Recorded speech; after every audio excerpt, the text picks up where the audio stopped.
Yo tout le monde, nous sommes présentement arrivés à la base militaire abandonnée de Saint-Adolphe d'Howard. La base est fermée en 1987. À quoi elle servait principalement? C'était à faire du repérage aérien. Donc en gros, ils scannaient le ciel durant la guerre froide pour être sûr qu'il n'y ait pas de bombardement ou d'avions surprises qui débarquent. Bien entendu, la guerre froide, c'était pas une guerre meurtrière, c'était plutôt une guerre politique.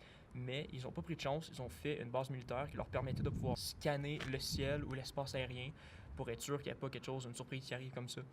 Et c'est à ça qu'elle servait, à scanner l'Ouest canadien. Quand je faisais mes recherches sur la base, j'ai pas trouvé rien d'anormal. C'était tout simplement une histoire d'une base militaire sur le haut d'une colline. On est très haut, vous allez voir de toute façon dans la vidéo.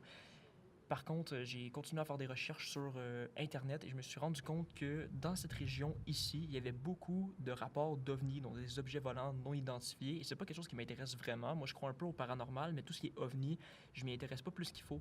Sauf que je trouvais ça assez intéressant de vous en parler, de vous dire que ça a même passé à la télévision aux nouvelles ici. Il y a même quelqu'un qui a pris ces OVNI en photo, qui a pris contact avec l'armée après pour leur demander si c'était pas eux qui faisaient des tests aériens ou des trucs comme ça. Et 20 minutes après, il n'avait plus aucun accès à ses photos sur son téléphone. Donc c'est très étrange. Donc là, on est de jour, donc s'il y a quelque chose dans le ciel, bien entendu, on le verra probablement pas. Mais si jamais il y a quelque chose, ça peut être quand même assez intéressant. Et même de savoir ça, ça rajoute un petit thrill, ça rajoute un petit peu de suspense. Et je trouve ça assez intéressant. Donc on retourne à l'intérieur de cette base militaire abandonnée. Et j'espère que cette vidéo d'Urbex vous plaira.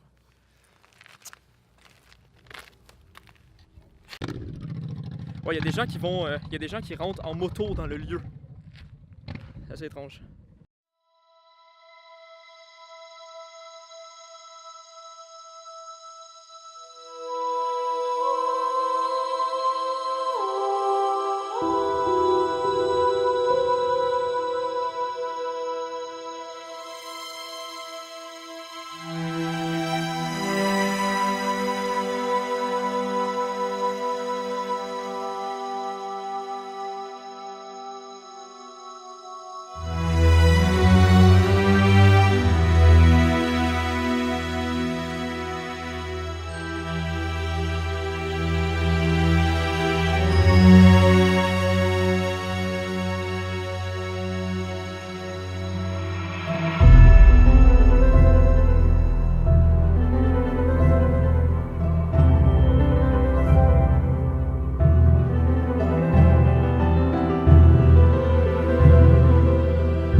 Si vous venez dans des endroits comme ça, là, faites toujours attention aux trous qu'il y a dans le plancher parce que fuck que c'est dangereux, guys. Venez pas ici pour courir ou faire n'importe quoi. Soyez vraiment prudents. Regardez ça. Il y a un trou là, un autre ici, un autre là, un autre là. Et si vous passez là-dedans, vous tombez direct au premier. Puis avec les débris qu'il y a, c'est très dangereux. Les endroits plus safe pour passer, il faut toujours regarder par terre, guys.